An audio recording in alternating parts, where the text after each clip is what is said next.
YTN은 2023년 11월 23일과 2023년 11월 24일, 그리고 2024년 2월 20일에 방송된 뉴스큐 프로그램에서 방송심의에 관한 규정 제9조 제4항을 위반한 내용을 방송하여 방송통신심의위원회 제재 조치 결정에 따라 방송통신위원회로부터 주의 조치를 받았습니다. 시청자 여러분 안녕하십니까? 화요일 뉴스온 시작합니다. 국민의힘 권성동, 더불어민주당 박찬대 원내대표가 우원식 국회의장 주재로 회동했습니다. 지난달 28일 한 차례 파행을 빚은 여야정 국정협의회 재개 여부를 놓고 의견 교환이 이뤄졌을 것으로 보이는데요. 조금 전 현장 화면 함께 보시겠습니다. 네, 애초 지난주 금요일에 열릴 예정이었던 국정협의회 2차 회의가 취소됐었죠. 헌법재판소의 임명 결정에도 최상목 대통령 권한대행이 마은혁 재판관 후보자를 임명하지 않자 민주당이 이를 문제 삼으며 참석 보류를 선언했었는데요. 민주당은 헌법을 지키지 않는 상대와는 대화할 수 없다고 최 대행을 비판해왔습니다. 네, 이에 국민의힘 권성동 원내대표는 아침 회의에서 국정협의회가 민주당이 노쇼로 무산, 또 민주당은 끝내 민생을 걷어찼다고 비판을 했습니다. 만약 오늘 회동에서 국정협의회를 재개하기로 할 경우에는 추경과 국민연금 개혁 등이 의제로 올라갈 것으로 전망이 되는데요. 다만 최 대행이 아직 마 후보자를 임명하지 않고 있어서 야당이 입장을 바꿀지는 미지수인 상황입니다. 조금 전 회동 장소에 모였던 화면 보여드리고 있는데요. 회동 소식은 더 들어오는 대로 전해드리도록 하겠습니다. 최상목 대통령 권한대행이 마은혁 헌법재판관 후보자 임명을 늦출 것으로 보입니다. 네, 국무위원들의 의견을 수렴한 결과 상당수가 신중할 것을 요구했는데 여기에 정치적 문제를 고려해서 최종 결정까지는 시간이 더 걸릴 거란 관측입니다. 이종구 기자입니다. 마은혁 헌법재판관 후보자에 대한 임명 문제가 초미의 관심사로 떠오른 가운데 열린 국무회의. 최상목 대통령 권한대행은 경제와 국제정세 현안 등에 대해 주로 언급했지만 마은혁 후보자에 대해선 전혀 거론하지 않았습니다. 그 어느 때보다도 대한민국의 생존과 번영을 위한 통합의 힘이 절실합니다. 대신 국무회의 직전에 비공개 국무위원 간담회를 열어 의견 청취에 나섰습니다. 이 자리에서 상당수 국무위원은 마은혁 후보자 임명 문제는 심사숙고해야 한다는 의견을 낸 것으로 전해졌습니다. 이와 관련해 변수가 떠올랐는데 한덕수 국무총리의 탄핵 심판 선고가 임박한 만큼 이 결과를 보고 결정하자는 의견도 국무위원 사이에서 나온 것으로 알려졌습니다. 이와 함께 마은혁 후보자가 진보 성향으로 분류되면서 대통령 탄핵 심판에 편향적일 수 있다는 여당의 반발도 외면하기 힘들어 보입니다. 앞서 최상목 권한대행은 지난해 말 국회에서 넘어온 헌법재판관 후보자 3명 가운데 2명만 임명하고 마은혁 후보자는 임명하지 않았습니다. 여야 합의가 안 됐다는 게 이유였습니다. 하루라도 빨리 정치적 불확실성과 사회 갈등을 종식시켜 경제와 민생 위기 가능성 차단이 필요하다는. 하지만 최근 헌법재판소는 여야 합의를 이유로 마은혁 후보자 임명을 보류한 건 위헌이라고 결정했습니다. 이 때문에 임명을 계속 미루는 건 최 대행에겐 부담으로 작용할 수밖에 없지만 정치적 역학관계 등을 고려해 임명을 급하게 서두르진 않을 것이란 관측이 현재로선 우세한 상황입니다. YTN 이종구입니다. 네, 조금 전에 화면으로도 보여드렸는데요. 국회의장 주재로 여야 원내대표가 만나고 있습니다. 지난주 무산된 국정협의회 재개 여부를 논의하기 위해서인데요. 하지만 최상목 대통령 권한대행의 마은혁 헌법재판관 임명 여부를 놓고 견해차가 여전히 큰 상황입니다. 취재기자 연결해 보겠습니다. 나혜인 기자. 네, 국회입니다. 네, 여야 원내대표 아직도 만나고 있는 거죠? 네, 국회 의장실에서 회동이 진행 중인데 우원식 의장이 중재를 하고 있지만 아직 국정협의회 재개 여부는 불투명한 상황입니다. 민주당 박찬대 원내대표는 최상목 권한대행이 헌재의 위헌 결정에도 마은혁 헌법재판관 임명을 미루는 걸 이해할 수 없다며 헌법상 의무를 다하라고 강하게 비판하고 있습니다. 최 대행의 임무와 역할은 국정 정상화지 내란 대행이 아니라며 구급 공무원도 이렇게 막 나가면 중징계를 피할 수 없다고 주장했습니다. 반면 국민의힘은 최대행이 헌재 결정을 따라야 하는 건 맞지만 이를 이행하는 시기는 따로 정해진 규정이 없으니 조금 더 숙고를 해야 한다는 입장입니다. 그러면서 야당이 헌법재판관 임명 문제와 국정협의회 참여 여부를 연계하는 건 민생을 외면한 처사라고 날을 세웠습니다. 윤 대통령 탄핵 심판 선고를 앞두고 여야의 여론전은 갈수록 치열해지는 모습입니다. 야당은 헌재가 오는 13일 이전에 윤 대통령을 파면하면 다음 달 2일 예정된 상반기 재보궐선거와 조기 대선을 같은 날 할 수 있어서 세금 367억 원을 아낄 수 있다고 주장했습니다.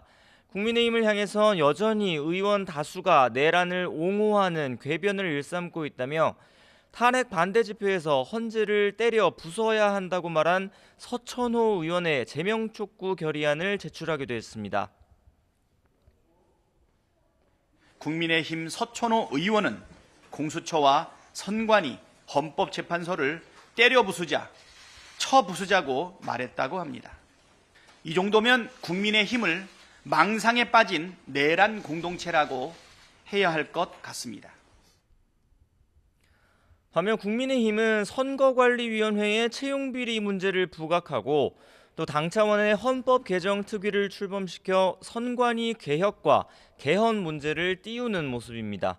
민주당 이재명 대표를 향한 공세도 이어갔는데 권성동 원내대표는 이 대표가 대통령에 당선돼도 진행 중인 모든 재판을 받겠다고 선언하고 오는 6월까지 대법원 판결을 촉구하는 국회 결의안을 채택하자고 제안했습니다. 이재명 대표와 그 방탄 세력이 최근 들어 이재명 대표가 대통령에 당선되면 재판이 중단된다는 궤변을 밀어붙이고 있습니다. 스스로 반성하고 성찰하기는커녕 국민들께서 면죄부를 줄 것으로 기대하는 그 발상부터 오만한 작태입니다. 네, 정치권에서는 또 이재명 대표의 AI 산업 정책 구상을 둘러싸고 논쟁이 가열되고 있죠. 어떤 발언인가요? 네, 이 대표가 최근 민주당 유튜브 방송에서 우리나라가 엔비디아 같은 AI 우량 기업을 육성하고 거기서 나오는 이익의 일부를 국민 모두가 나누면 굳이 세금에 의존하지 않아도 되는 사회가 올 거라고 언급한 대목입니다. 신성장 산업에서 발생한 이익을 개인이나 특정 기업이 독점하지 않고 모든 국민이 공유하는 게 이 대표가 꿈꾸는 기본 사회라는 건데 국민의힘에선 당장 공상과학이다 또 사회주의라는 맹비난이 쏟아졌습니다. 기본사회라는 이름으로 기업의 성과를 국가가 관리하겠다는 발상이 기업가 정신을 흔드는 사회주의적 접근이란 겁니다. 이양수 사무총장은 아직 존재하지도 않는 기업의 과실을 어떻게 분배할지부터 논하기 전에 엔비디아 같은 기업이 탄생할 수 있는 환경을 조성하는 게 우선이라고 지적했습니다. 이에 이재명 대표는 SNS를 통해 여권 정치인들이 자신의 말을 제대로 이해하지 못하고 있다며 거의 문맹 수준의 지적 능력을 드러냈다고 맹비난했습니다. 어차피 AI 관련 기업에는 대규모 투자가 필요하고 이를 국부펀드나 국민펀드 형태로 투자해서 지분을 나누면 국민의 조세 부담을 낮출 수 있다는 취지지 이미 성공한 기업의 지분을 빼앗으려는 게 아니라고 반박했습니다. 지금까지 국회에서 YTN 나인입니다. 윤석열 대통령 탄핵 심판 변론이 종결된 지도 어느덧 일주일이 됐습니다. 재판관들은 연휴가 끝난 뒤 다시 평일을 이어가고 있는데 이번 주 선고기일이 지정될지 관심입니다. 취재기자 연결해 보겠습니다. 김태원 기자. 네, 헌법재판소입니다. 네, 이르면 이번 주에 선고 날짜가 나올 수도 있는 건가요? 네, 헌법재판관들은 지난달 25일 변론 종결 직후부터 휴일을 제외하고 매일 평일을 열어 윤 대통령 탄핵 심판 사건을 논의해왔습니다. 지난 연휴 기간에도 각자 기록과 쟁점 등을 검토한 것으로 전해졌는데요. 재판관 평일은 선고기일 전까지 휴일을 제외하고 앞으로도 매일 진행될 것으로 보입니다. 앞서 노무현 전 대통령은 변론 종결 이후 14일, 박근혜 전 대통령은 11일 만에 선고가 이루어졌습니다. 전례를 고려하면 윤 대통령의 경우에도 이번 달 중순에는 선고가 이루어질 것으로 전망이 되는데요. 두 차례 전직 대통령 탄핵 심판 선고가 모두 금요일에 이뤄졌던 점을 고려하면 이르면 이번 주 금요일인 오는 7일로 지정될 가능성도 있습니다. 네, 하지만 선고가 임박했다고 단정하기에는 아직 남은 변수들이 있죠. 네, 그렇습니다. 우선 최상목 대통령 권한대행이 언제쯤 마은혁 재판관 후보자를 임명할지 또 임명된다면 선고에 참여하게 될지가 변수가 됩니다. 최 대행은 헌재의 결정을 존중한다는 대전제에서 오늘 오전 국무위원 간담회 등을 통해 다양한 의견을 들으면서 고심하고 있는 것으로 알려졌는데요. 다만 마 후보자가 임명되더라도 이번 사건 심리에서 빠지게 된다면 선고 시점에 주는 영향은 없을 것으로 보입니다. 반대로 헌법재판관들이 마 후보자를 심리에 참여하도록 결정한다면 변론 갱신 절차가 이루어져야 하는 만큼 선고 일정도 미뤄질 가능성이 있겠습니다. 헌재는 마 후보자가 임명된다면 윤 대통령 탄핵 심판 사건 평의에 참여하게 될지는 헌법재판관 8명의 평의로 결정한다는 입장입니다. 이 밖에도 헌재가 만약 한덕수 국무총리 등 다른 탄핵 심판 사건에 대한 결정 선고를 먼저 하기로 하는 경우에도 윤 대통령 탄핵 사건 선고 일정이 늦춰질 수 있겠습니다. 네, 윤석열 대통령 측은 막바지 여론전에 집중하는 모양새죠. 네, 그렇습니다. 윤 대통령 지지 모임인 국민변호인단은 오늘부터 선고기일까지 헌재 앞에서 철야 시위를 예고했습니다. 오늘 오전 11시쯤 내부 청년 모임 기자회견을 시작으로 오후에는 탄핵을 반대하는 대학생 등이 돌아가면서 연설을 진행하고 있습니다. 반대로 오늘 오후 2시엔 민주노총과 한국노총 등 노동단체들이 헌재를 찾아 윤 대통령의 파면을 촉구하는 의견서를 제출하고 기자회견을 가졌습니다. 윤 대통령 탄핵 심판 선고를 앞두고 심판정박 여론전도 점점 거세지고 있습니다. 지금까지 헌법재판소에서 전해드렸습니다. 네, 50cm가 넘는 3월 눈폭탄이 쏟아진 강원 영동 지역엔 소강 상태였던 눈이 다시 내리고 있습니다. 앞으로 최고 40cm 이상 눈이 더 올 것으로 예보돼 피해가 우려되는데요. 현장 추기자 연결해서 자세히 알아보겠습니다. 송세엽 기자. 네, 강릉시 성산면에 나와 있습니다. 네, 지금 화면에 눈이 꽉 찬 모습인데 지금도 계속 많이 오고 있는 것 같군요. 네, 지금도 눈은 계속 이어지고 있습니다. 눈발은 굵어졌다 가늘어지기를 반복하고 있는데요. 소강 상태를 보이던 눈은 오늘 낮부터 다시 내리기 시작했습니다.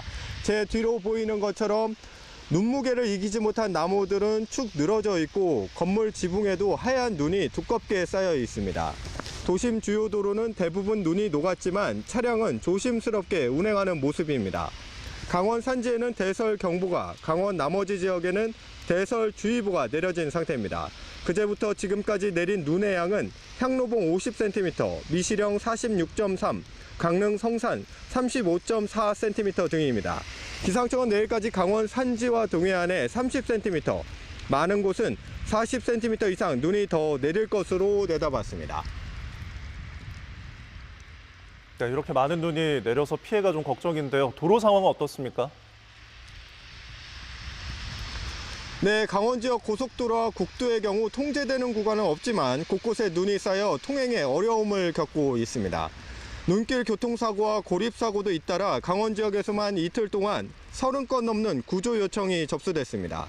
학사 일정에도 차질을 빚고 있는데요. 태백 지역 초등학교와 중학교 5곳은 오늘 예정됐던 개학을 하루 연기했습니다. 특히 이번 눈은 습기를 머금어 일반 눈보다 2~3배 무거운 습설인데요. 강원 지역에서는 비닐하우스 3동과 인삼 재배시설 1동이 눈무게를 견디지 못해 무너진 것으로 집계됐습니다. 공개 사고를 막기 위해 지붕에 쌓인 눈은 수시로 치우는 등 안전관리가 필요합니다. 또 강원도를 찾는 운전자들은 반드시 체인 등 월동 장비를 갖추고 눈길에선 충분한 안전거리를 확보한 채 서행해야 합니다. 지금까지 강원도 강릉에서 YTN 송세혁입니다. 네, 한편 내륙 곳곳에 내렸던 비와 눈은 점점 그쳐가고 있습니다. 하지만 조금 전 보신 대로 동해안 지역은 여전히 강한 눈이 집중되고 있는 가운데 내일까지 최고 40cm의 추가 폭설이 예보가 됐는데요. 현장 연결해서 자세한 날씨 알아보겠습니다. 윤수빈 캐스터. 네, 서울 광화문에 나와 있습니다. 네, 지금 서울은 눈이 그친 건가요? 네, 이곳 서울은 비와 눈이 점차 약화하고 있습니다. 보시는 것처럼 약한 비나 빗방울 정도만 내렸다 그치기를 반복하고 있는데요. 다만 오늘 내린 눈비로 인해서 도로 곳곳 미끄러운 곳이 많겠습니다. 퇴근길 교통 안전에 각별히 유의해 주시기 바랍니다. 자세한 레이더 화면부터 살펴보겠습니다. 눈비 구름이 동쪽으로 이동하면서 내륙은 비와 눈이 점차 약화하고 있습니다. 하지만 동해안을 중심으로는 여전히 초록색의 강한 눈구름이 분포하고 있는데요. 강원 산간에는 대설경보가, 강원 내륙과 영남 곳곳으로는 대설주의보가 발령 중인 가운데 시간당 3에서 5cm의 강한 눈이 집중되고 있습니다. 서울 등 내륙 지방은 비와 눈이 오늘 밤이면 대부분 그치겠지만 강원 산간은 내일까지 최고 40cm 이상, 경북 북동 산간과 경북 동해안에도 최고 30cm의 눈폭탄이 더 쏟아지겠는데요. 따라서 동해안 지역은 이번 주 쌓이는 눈의 양이 무려 1m에 달할 것으로 보입니다. 폭설 피해 없도록 각별히 유의하시기 바랍니다. 눈비와 함께 전국적으로 바람도 무척 강합니다. 특히 해안가에는 초속 20m 이상의 돌풍이 불겠고요. 해상에서는 물결도 최고 5m로 매우 높게 일겠습니다. 내일 내륙 지방은 대체로 하늘빛만 흐리겠고요. 아침에는 체감온도가 대부분 영하권에 머무는 곳이 많겠습니다. 하지만 낮부터는 기온이 크게 오릅니다. 서울과 대구의 한낮 기온이 9도, 광주는 10도까지 오르면서 평년과 비슷한 수준을 보이겠습니다. 봄의 시작부터 궂은 날씨가 나타나고 있습니다. 강풍으로 인해서 날아갈 수 있는 물건은 단단히 고정해 주시고요. 또 해안가 접근은 되도록 삼가시는 게 좋겠습니다. 지금까지 YTN 윤수빈입니다.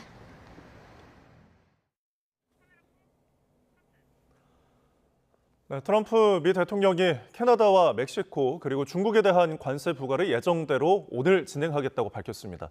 전 세계를 상대로 한 상호 관세는 다음 달 2일 시작된다고 예고까지 했습니다. 워싱턴에서 권준기 특파원입니다.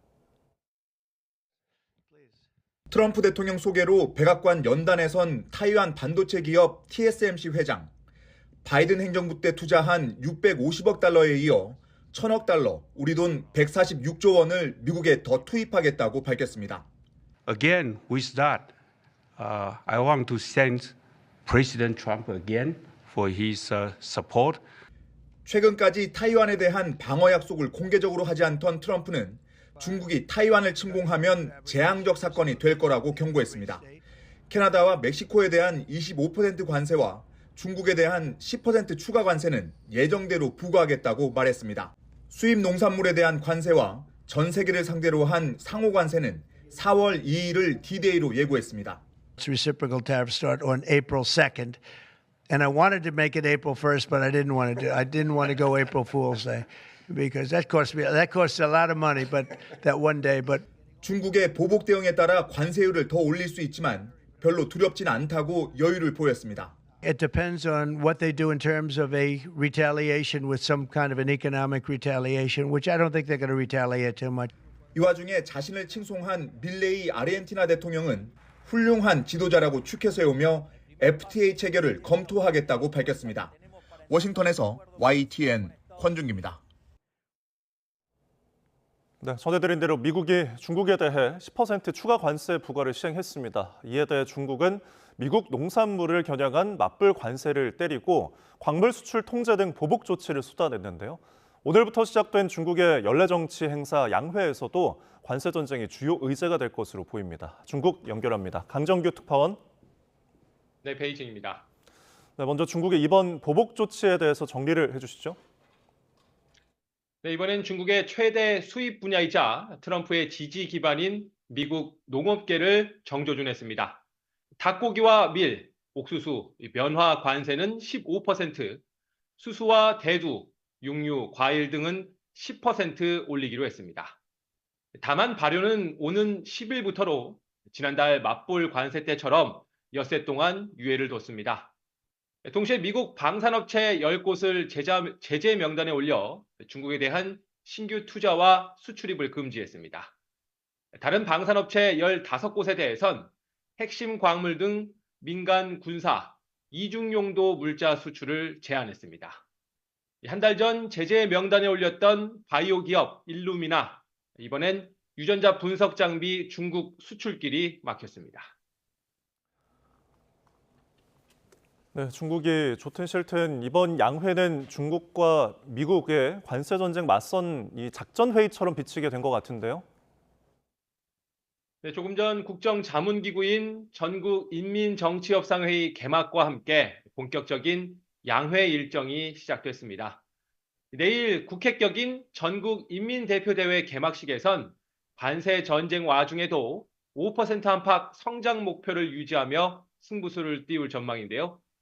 부양책으론 재정 적자율을 4%로 끌어올리거나 최대 900조 원에 달하는 특별 국채 발행 등이 예상됩니다.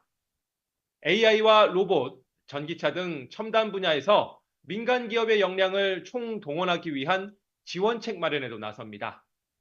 양회를 코앞에 두고 중국의 산업기술을 총괄하는 공업정보화부장을 교체한 것도 같은 맥락입니다.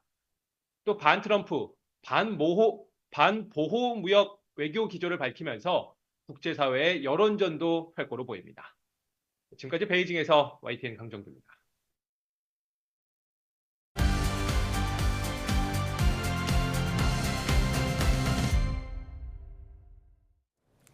정치의 겉과 속을 들여다보는 정치온 시작합니다. 오늘은 김성태 전 국민의힘 원내대표, 우상호 전 더불어민주당 원내대표와 함께 깊이 있게 분석해 보겠습니다. 어서 오세요. 네, 안녕하세요. 네, 첫 번째 키워드 먼저 보여주시죠. 첫 번째 키워드는 미안함입니다. 정치 행보를 시작한 한동훈 전 국민의힘 대표가 광장에 나온 분들에게 미안하고 고맙다는 말을 했습니다. 윤 대통령에 대해 미안하게 생각한다는 말도 했는데요. 직접 듣고 오겠습니다.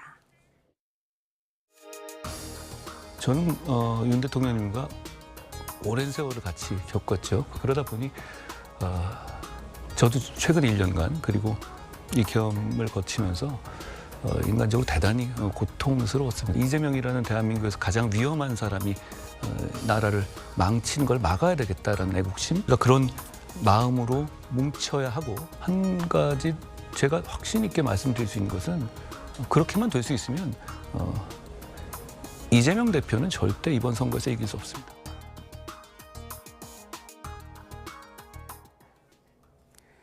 네, 윤 대통령에게 미안한 마음이 있다면서 이재명 대표는 절대 이번 선거에서 이길 수 없다는 그런 마음을 모으는 게 무엇보다 중요하다는 인터뷰 내용입니다. 어떻게 보셨습니까? 한동훈 대표 입장에서는 이제 사실상 이제 윤석열 대통령과 그 오랜 관계, 그런 부분에 대해서 작년 12.3 비상계엄 이후에 집권당 대표로서 비상계엄을 막아내고 또 윤석열 대통령의 통치 행위에 대한 또 국회 차원에서 판단, 탄핵 소추 의결이 이루어졌지 않습니까?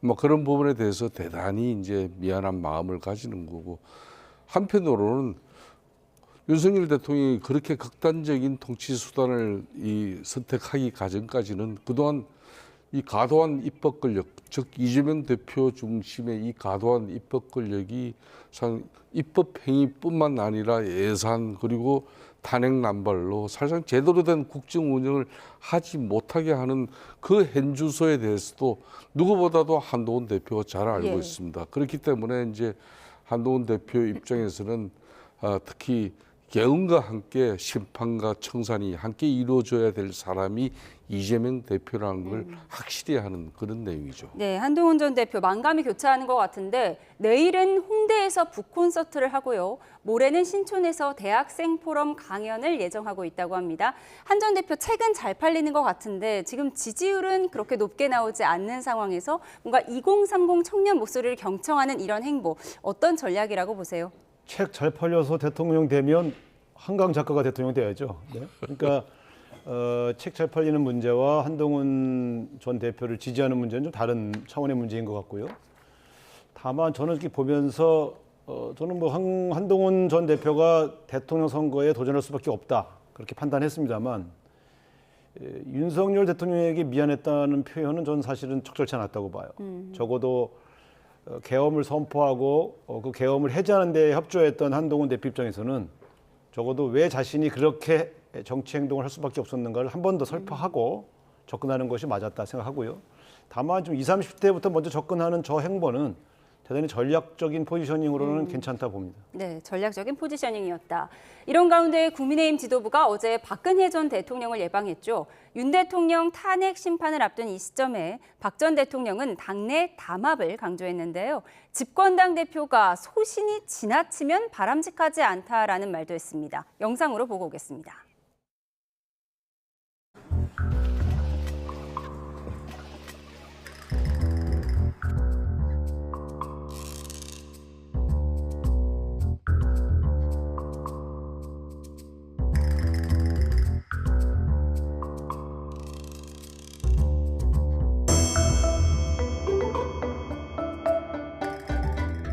박 전 대통령께서 사랑을 참 많이 주셨는데 마음을 아프게 해드려서 너무 죄송스럽다라는 말씀을 하셨고, 박 전 대통령은 다 지난 일인데 이제 너무 개의치 말고 나라를 위해서 열심히 일해달라, 이렇게 말씀을 하셨습니다. 집권당의 대표가 소신이 지나쳐서 사사건건 계집각을 세우는 것은 바람직스럽지 않다. 힘을 합쳐야 한다. 개인 행동이 지나치면 상황을 더 어렵게 할 수 있다. 이런 말씀도 주셨습니다. 첫째, 김 여사 관련 대통령실 인적 수신. 둘째, 김 여사가 대선 당시 약속한 대로 대화활동 중단해야 합니다. 사실상 내란을 자백하는 취지의 내용이었습니다.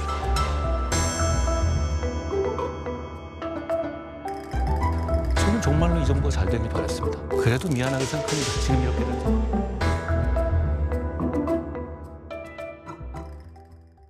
네, 집권당 대표가 소신이 지나쳐서 대통령과 대립각을 세우면 안 된다는 박근혜 전 대통령의 이 조언, 이 발언을 두고 여러 해석이 나오고 있는데요. 한동훈 전 대표 겨냥한 거 맞습니까? 김무성 전 대표 시절 생각한 건 아니죠. 공교롭게 이제 박근혜 전 대통령 문제는 이제 탄핵의 강을 건너야 된다고, 참 그 불편하고 어려운 심정을 여러 형태로 우리 보수 정당인 국민의힘 과거 자유한국당 시절 늘 되새겼던 이야기가 이야기고, 예.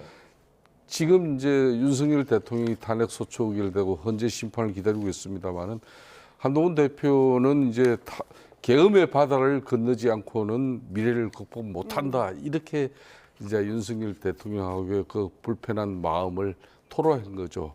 근데 이제 어제 이제 권성동 이 투탑이 박근혜 대통령을 예방한 부분에 대해서 저희 입장은, 아무래도 김무성 전 대표가 지금 2016년 박근혜 대통령 탄핵 시 벌써 8년이 지난 이야기를 가지고 들을 리는 없겠죠.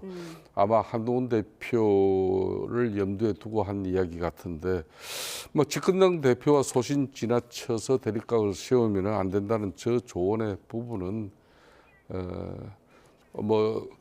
과거에도 자신도 그런 아픔을 겪었다. 그러니까 지금 한동훈 대표 입장에서도, 한동훈 대표가 대표를 하고 있다고 하면 아주 시적절하고, 박근혜 대통령의 저 한마디는 상당히 갈등을 좀 이렇게 누그러뜨릴 수 있는 좋은 계기인데, 이미 한동훈 대표도 사실상 쫓겨나다시피 쫓겨나고 난 이후에 제 입장이기 때문에 저는 지나간 이야기를 박근혜 대통령이 8년 전 일은 다 잊자, 권성동 원내대표에게 화해의 제스처도 취한 거 아니겠습니까? 그렇습니다. 한동훈 대표 입장도 이제 그렇기 때문에 오늘 이제 한동훈 대표 측에 이제 좀 관계 인사들이 좀 반발하는 그런 입장들이 여러 형태로 나오고 있죠. 어제 박근혜 대통령의 저 입장이 지금 이 상황에서 다시 이제 적절하냐, 이런 말씀이 많이 나오고 있습니다. 사실 어제 만남이 권영세 비대위 출범 이후에 당 지도부의 박 전 대통령 예방은 이번이 처음인데, 만남 자체로도 많은 의미를 담고 있는 듯 보이는데, 민주당에서는 이명박근혜당의 회기다, 이렇게 비판 수위를 높였어요. 근데 이재명 대표도 문재인 전 대통령 예방했잖아요. 그렇습니다. 그러니까 그 당내 통합이 우선 과제이기 때문에 이재명 대표가 문재인 전 대통령을 만난다든가, 또 지금 권영세 지도부가 박근혜 전 대통령을 만나는 그 자체는 비슷한 궤를 같이 한다고 볼 수 있죠. 다만 저는 이제 되게 이렇게 역사란 무엇이고 정치 노선이라는 게 무엇일까 하는 그런 감회가 드는 것이, 얼마 전까지 윤석열 대통령과 각을 세웠던 한동훈 전 대표가 미안하다고 하고, 박근혜 전 대통령을 탄핵에 이르게 한 소추위원장이 또 그걸 미안하다고 하고 하는 이 과정을 보면서 대한민국 국민들이 굉장히 혼란스럽겠다 하는 그런 씁쓸함, 그건 지울 수가 없죠. 그러나 대선을 앞두고 이제 각 정치 세력이 빠르게 당내 통합을 위해 움직이고 있는 그 행보는 유사하다고 볼 수 있습니다. 예.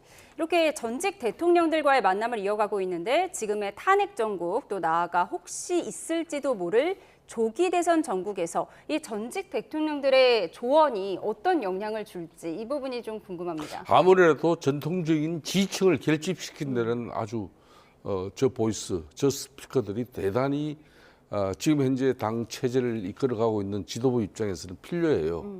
그런데 이제 저희 국민의힘 입장에서는 윤석열 대통령 탄핵 정국에서 이미 보수 지층의 상당 부분은 거의 조기 결집이 됐다고 저는 보고 있습니다. 예. 그렇지만 아직까지 이제 헌재가 언제 심판을 하고 뭐 조기 대선 또 상황이 올지 그건 아무도 모르는 일입니다만은 말 조기 대선이 온다면은 박근혜 전 대통령이나 이명박 전 대통령 같은 경우는 살아계신 분들이기 때문에 아무래도 적절한 입장을 통해서 그러니까 어제 박근혜 대통령 같은 경우도 단합을 강조했죠.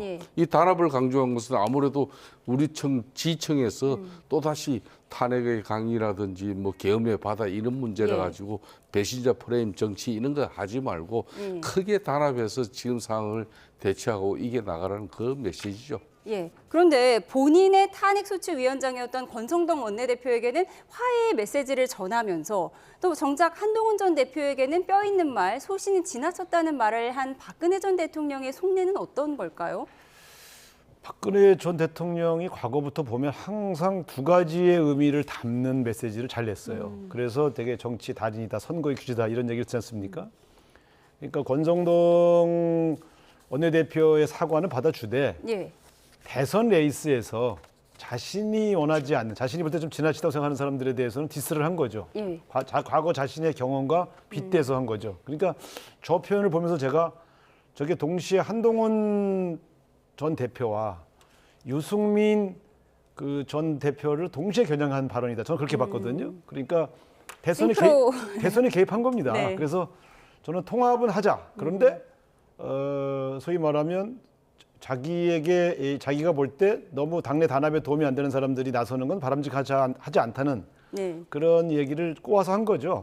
유승민 전 의원이 박 전 대통령 만나고 싶다는 말을 얼마 전에 언론에서 한 적도 있었어요. 뭐 오늘 저 발언을 보면 안 만나줄 것 같은데. 안 만나줄 것 같습니까? 알겠습니다. 다음 키워드로 가서 다음 주제 보겠습니다. 키워드 보여주시죠. 다음 키워드는 문맹 수준 대 대왕고래입니다. 한국판 엔비디아를 만들고 지분의 30%를 국민에게 주자는 이재명 민주당 대표의 발언에 파장이 커지고 있습니다. 국방도 AI화해야 한다는 이야기도 있는데요. 이 대표의 목소리 먼저 듣고 오시죠. 엔비디아 같은 회사가 하나 새로 생겼다. 그중에 국민의 지분이 30%다. 그래서 그 70%는 민간이 가지고 30%는 국민 모두가 나누면 굳이 세금에 막 그렇게 의존하지 않아도 되는 상황. 우크라이나 전쟁에서도 보면 거의 드론 전쟁인데 그 수십만 젊은 청년들이 왜 군대 가서 저렇게 막 사회에서 앉아가지고 세월 보내고 있나. 결국 다 이제 드론, 로봇, 무인 이걸로 갈 텐데 국방을 저는 AI화해야 된다. 네, 이 같은 이 대표 발언에 대해 여권의 비판이 이어지고 있습니다. 그래픽 보실까요? 이양수 사무총장은 원내대책회의에서 기업 성과를 국가가 관리하려는 발상은 기업가 정신을 뿌리째 흔드는 사회주의적 접근이고 이런 사회에서는 엔비디아 같은 기업이 탄생할 수도 없다고 지적했고요. 오세훈 서울시장, 우클릭한다더니 사회주의로 가느냐며 자해적인 아이디어라고 했습니다. 이재명 대표는 자신의 인공지능 AI 정책 구상을 둘러싼 논란에 대해 문맹 수준의 식견이라고 반발했습니다. 극우 본색에 거의 문맹 수준의 식견까지 참 걱정된다며 원색적인 비난을 이어갔는데요. 그러자 이준석 개혁신당 의원은 적반하장이 과하다며 빅테크를 관주도 투자로 만들 확률과 대왕고래에서 기름을 뽑아낼 확률 중 어떤 것이 높은지 사실 우열을 가리기조차 어렵다고 꼬집었습니다. 오늘 기자회견도 열고 괴상한 경제관이 아니라 위험한 경제관이라는 말도 덧붙였습니다. 기업인의 쓴소리도 있었는데요. 타다 창업주인 이재용 전 소카 대표는 민주당은 혁신기업을 저주하고 발목을 잡았던 과거부터 반성해야 한다는 글을 올리기도 했습니다. 네, 한국판 엔비디아를 만들어서 30% 지분을 공유한다. 왜 지금 이런 시점에 이런 발언을 했을까요? 이재명 대표가 상당히 전략적인 판단과 전략적인 메시지를 계속 쏟아내고 있어요. 그게 상당히 저는 보수 진영뿐만 아니라 쉽게 말하면 조기 대선 정국이 만들어지고 나면은 덤벼들 수 있는 그런 선수들이 다 거기에 함몰되고 있어요. 즉 그렇게 되면은 그 이슈의 선점은 이재명 대표 몫이 되는 것이고 나머지는 사실상 N분의 1로 쪼개 먹는 방식이에요. 그럼 누가 이기겠어요? 지금 이 방식을 저는 보면은 이재명 대표가 뜬금없이 중도 보수론을 던져버리고 그리고 상속세, 기업세 뭐 이런 감세 정책까지 던져버리고 이게 전통적으로 이거는 보수 영역의 의제 아젠다인데 이걸 이재명 대표가 던진단 말입니다. 그걸 또 그냥 두질 않아요. 저는 그런 측면에서 이번에 이제 엔비디아 이 지금 현재 기본 뭐 시리즈 또 이야기하면서 이거는 맞지는 않아요. 네. 어떻게 기업의 성과를 국가가 관리하고 그걸 뭐 한 30% 정도 지분 가지고 다시 국민들에게 나눠준다는 네. 그 발상 자체가 그걸 엔비디아 같은 이 빅테크 그 성공한 기업 같은 경우 저걸 대한민국의 예산 한마디로 한 10년치 예산 다 쏟아부어도 저 지분 확보 못해요. 가령 저렇게 키는 그 정도 돼야 이제 국민들에게 30%를 나눠주는 의미가 있을 건데 그럼에도 불구하고 이런 논쟁 이슈가 됐다는 것은 이재명 대표로서는 대단히 성공을 한 겁니다. 저는 이참에 좀 들으면은 이재명 대표가 저렇게 어떻게 보면은 사회주의적 어떤 발상 이 자체의 의미 이건 한 번 정도 임팩트 있게 누가 때리고 나면은 거기에 더 이상 와글와글 하지 않아야 돼요. 자꾸 지금 말리고 있는 거예요, 지금. 여당이 말려들고 있다. 그렇죠. 이거는 딱 끊어버려야 돼요, 그냥. 이재명 대표의 그리고 말에 이슈를 갖다가 왜 국민의힘에서 왜 던져가지고 민주당이 와글와글하게 만들지 못하냐 이거예요. 이재명 대표의 수에 걸려들었다고 제가 볼 판단하셨어요? 때 김성태 의원이 역시 고수예요. 그러니까 그 이슈가 누구에게 유불리하냐의 문제가 아니라 이슈의 주도권이 어디에 있느냐, 어느 진영에 있고 어느 후보에게 있느냐가 선거 때 굉장히 중요한 겁니다. 논란을 많이 일으키는 쪽이 이겨요. 그러니까 하자는 쪽이 이기고 하지 말자는 쪽이 지는 거예요. 노이즈 마케팅인가요? 노이즈라가 아니라 지금 이렇게 보시면 돼요. 지금까지 보면 당내 통합. 네. 그거 지금 우리가 먼저 선점하고 권영순 지도부가 오늘 이제 박근혜 대통령을 만나러 뒤에 따라왔잖아요. 중도 보수, 소위 노선 경쟁에 관한 이슈도 그렇고요. 이번에 이건 혁신 성장이라는 아젠다입니다. 그러니까 미래 혁신 성장을 AI 같은 것 혹은 뭐 국방 이런 문제의 미래를 지금 얘기하고 있는 거예요. 그 과정의 방법론에 있어서의 조금 서투른 건 지적해도 좋다. 이재명이 생각하는 대한민국은 어디로 갈 것인가에 대한 혁신 성장에 관한 얘기를 좀 꺼내기 시작한 겁니다. 이거는 이거를 주도하는 쪽이 다음 대한민국의 미래상을 주도한다고 보여질 때 국민의힘은 터무니없는 소리다. 그게 무슨 사회주의냐 이렇게 접근하고 있지 않습니까? AI가 그리는 미래 혁신 성장에 대한 자신들의 생각을 꺼내놓고 논쟁하면 몰라도 그냥 이재명 대표의 얘기를 그냥 발목 잡는 식으로 접근하면 이재명 대표가 이긴 거죠. 정책 자체보다는 어쨌든 이슈 선잡이 중요했다라고 말씀을 해주셨는데. 근데 실제로 지금 이재명 대표 주변에 AI나 혁신 성장에 관한 전문가들이 굉장히 많이 포진돼 있습니다. 제가 놀라울 정도로 대한민국의 그런 이론가나 그런 관심 있는 사람들이 상당수가 지금 이미 민주당 외곽에서 새로운 산업 정책들을 지금 만지고 있거든요. 그렇게 본다면 그냥 툭 던져본 얘기가 아니다. 그런 측면에서 지금 국민의힘 수준에서 대응해서는 그 다음에 나올 이재명 표 혁신 성장의 이 새로운 구상들을 이길 수 없다고 봅니다. 그럼 국방 AI화의 필요성도 강조했는데 그 부분에 대해서는 어떻게 보세요? 그러니까 이제 미래의 국방은 결국 기술전이다. 이번에 수없이 많은 전쟁을 봐도 결국 미국이 수없이 많은 전쟁을 이기는 게 육군들을 많이 풀어서 이기는 게 아니라 새로운 무기 또 새로운 전쟁의 이 컨셉을 가지고 움직이는 거 아니냐라고 하는 얘기를 꺼낸 것이고요. 저거는 새로운 국방 정책과 연관이 될 가능성이 크죠. 그런 측면에서 국민의힘의 다음 잠룡들도 그냥 발목만 잡을 게 아니라 자기들의 새로운 구상들을 내놓을 필요가 있다고 봅니다. 저것은 굉장히 오래 준비해온 내용입니다. 국방도 AI화해야 한다. 이 부분에 대해서 국민의힘은 굉장히 비판을 하고 있어요. 그러니까 국방 안보적인 측면에서는 그 영역 자체가 이제 쉽게 말하면 보수의 영역이라고 보는 겁니다. 이 국방 안보, 이 철통 같은 국방 안보 체제, 안보 경계 이 강화 이런 거는 사실상 민주당에서 감히 이야기를 꺼내지 못해요. 그렇지만은 이 지금 핵심 분야, AI 핵심 분야를 가지고 이게 국방 안보 문제까지 이렇게 잘 연결시키는 거거든요. 좀 전에 우상호 대표도 이야기를 했지만은 그러면은 지금 현재 안 그래도 60만 대군이라는 이야기가 이미 50만 대군이 되어버린 지가 엊그저께 일이 아니에요.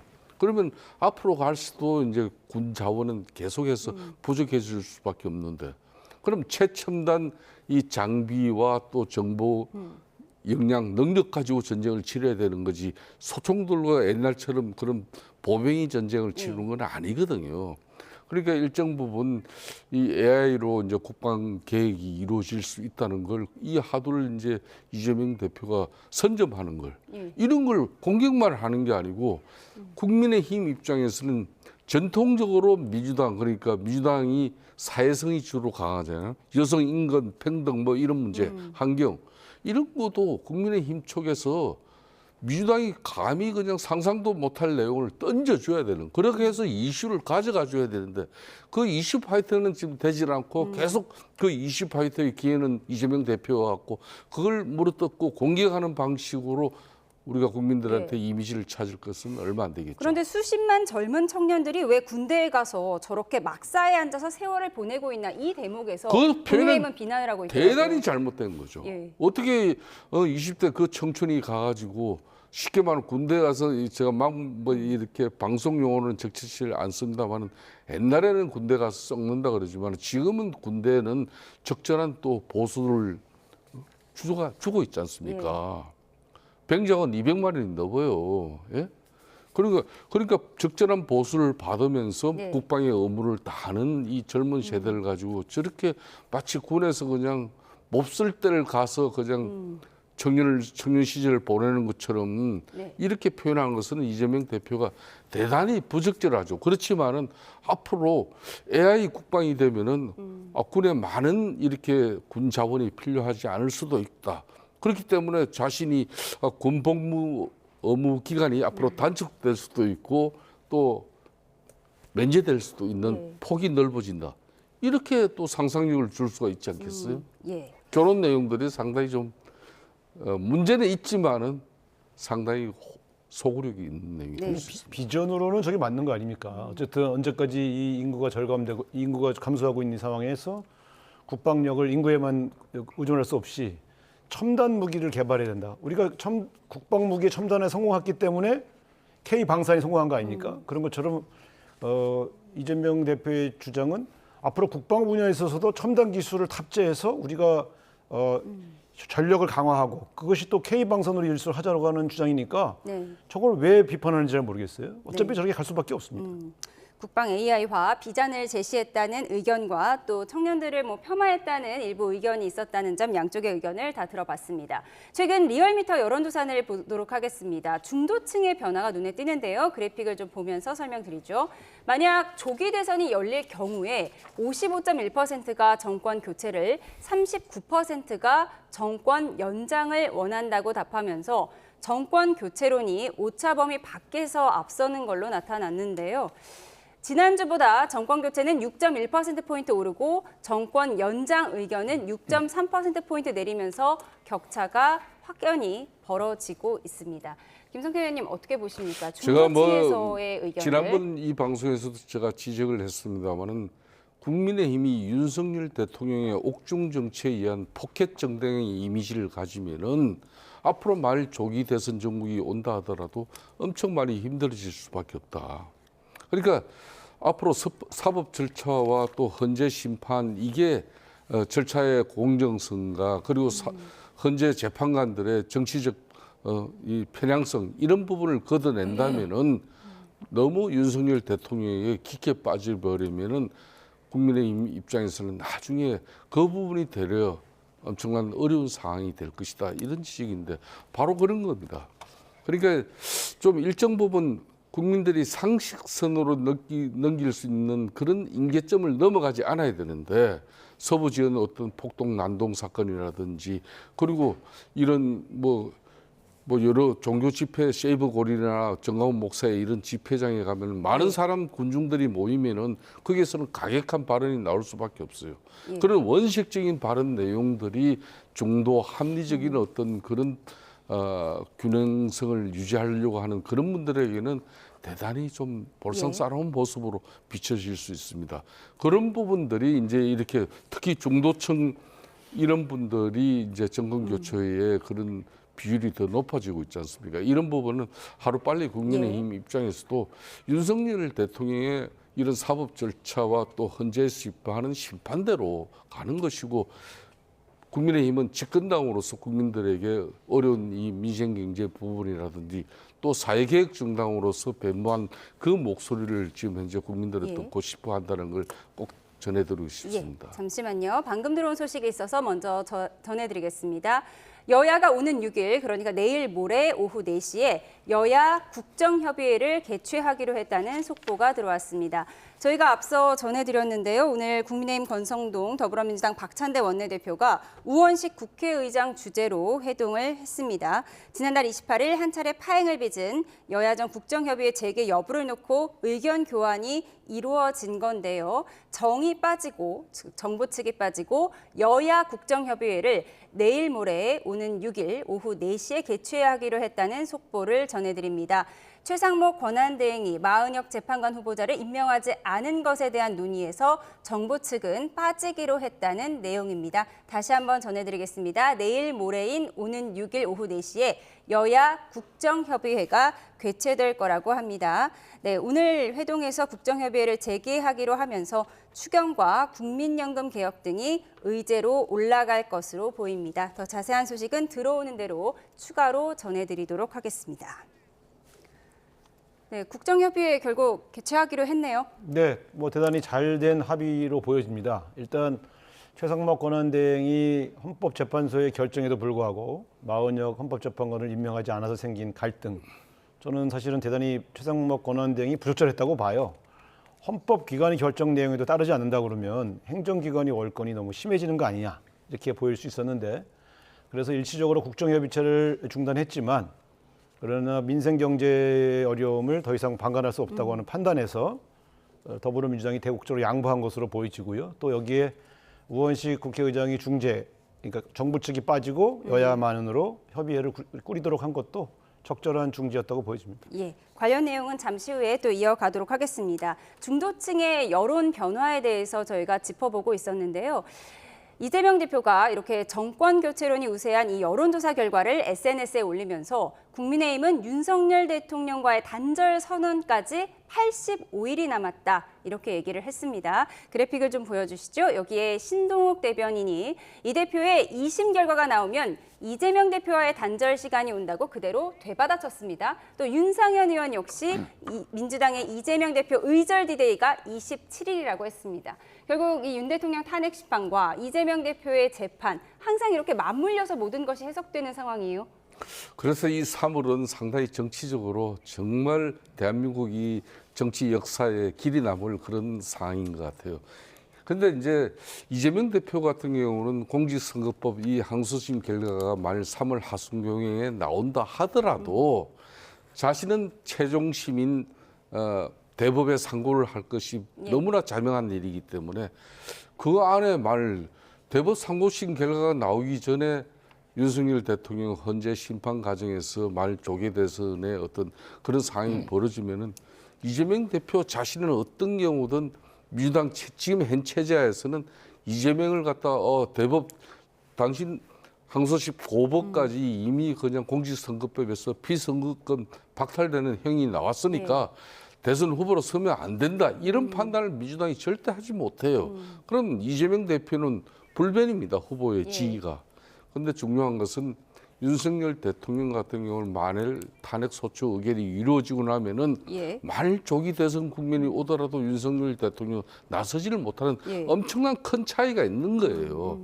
그렇기 때문에 이제 저는 지금 국민의힘이 사법 절차와 현재 재판관들의 정치적 배당성과 공정성 이 원칙적인 문제 제기 외에는 집권당으로서의 그 면모와 도리를 갖추고 대려 국민들에게 민주당을 변화시키고 이재명 대표를 변화시키는 그런 과도한 입법 권력의 중심에 대해서 비판하고 또 그런 부분에 대해서 민주당의 전향적인 변화를 추구해내는 그런 메시지와 힘을 길러야 된다고 보고 있습니다. 3월 26일에 이재명 대표 2심에서 당선 무효형이 나온다면 1심과 같은 결과가 나온다면 입지에 변화가 있을 거라고 보세요?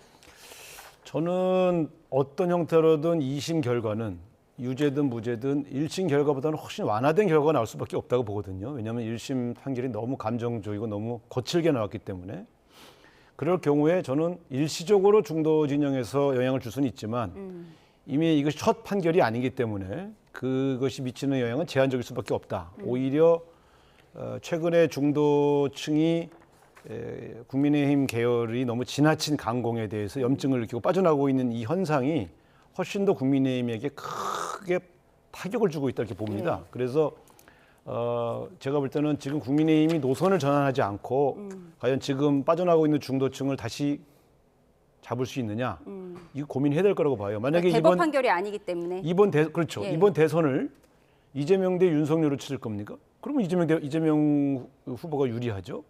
또 민주당 대 태극기 부대 구도로 치를 겁니까? 그럼 민주당이 유리하죠. 결국 이번에 결정은 중도 진영이 잡을 거 아닙니까? 그런 측면에서 저는 이번 2심 결과가 일시적으로 중도 진영에 영향을 미친다고 봅니다만 그러나 결과적으로 지금 국민의힘이 윤석열 대통령과 결별하지 않고 또 태극기 부대와 결별하지 않고 대선을 치른다 그러면 중도층이 아무리 이재명 대표의 2심 결과가 나쁘게 나온다고 해서 국민의힘으로 갈 가능성은 없다. 저는 그렇게 봅니다. 민주당의 낙관적인 전망을 들어봤습니다. 지금 우상호 대표께서 좋은 지적을 했어요. 국민의힘 지층에서도 이렇게 중도 합리적인 어떤 그런 국민들의 입장을 생각한다 그러면은 지금까지 이렇게 윤석열 대통령을 옹호하고 또 그런 현재의 재판관들의 정치적 편향성을 걷어내기 위한 그런 큰 목소리에 대해서 일정 부분 기울였지만 그 임계점이 넘어가면은 중도 무당층이 피로도를 느낀다. 거기까지는 맞아요. 맞는데 이재명 대표 입장에서도 지금 이제 공직선거법 3월 26일 날 아마 항소심 선고가 있지 않습니까? 이때 그럼 1심과 별반 차이가 나지 않는 그런 선거법 피선거권이 박탈되는 그런 결과가 나옴에도 불구하고 조기 대선 후보로 이재명 대표를 그대로 내세우면은 그럼에도 불구하고 이번 선거에 중도 무당층이 결국은 가름을 탈 건데 그 중도 무당층이 그대로 이재명 대표를 지지한다?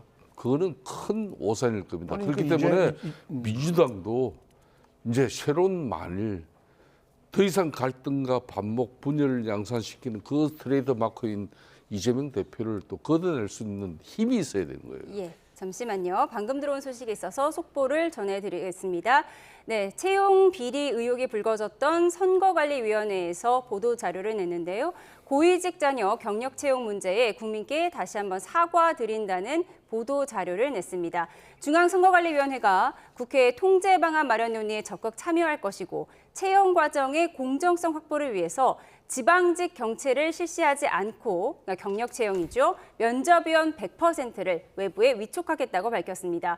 또한 감사기구 독립성 강화를 위해서 다수의 외부위원으로 구성한 감사위원회를 설치하겠다고 밝혔습니다. 더 자세한 소식은 들어오는 대로 전해드리도록 하겠습니다. 선관위에서 이렇게 밝혔네요. 이게 근본적인 해결책이 될 수 있을까요? 아니 저게 좀 늦은 거죠. 사실은 선관위의 이 직원 부정 채용의 문제는 여야를 막론하고 전부 다 충격을 받았던 사건 아닙니까? 그런데 저 문제에 대한 개선책을 너무 늦게 내놓았고요. 더디게 가고 있었어요. 그런 측면에서는 지금 이제 새로운 그 감사원 감사를 받을 거냐 아니면 특별 감찰관을 둘 거냐 이런 논의가 시작되니까 거기에 대한 대응 차원에서 나온 것은 좀 아쉬워 보여요. 그러나 어쨌든 앞으로 어느 기관이든 고위급 직원의 자녀들이 부정 채용되는 일은 있을 수가 없는 일이니 자정 기능을 포함하여 견제 수단도 만들어야 된다고 봅니다. 예, 그럼 저희는 마지막 키워드를 짧게 짚어보도록 하겠습니다. 마지막 키워드 보여주시죠.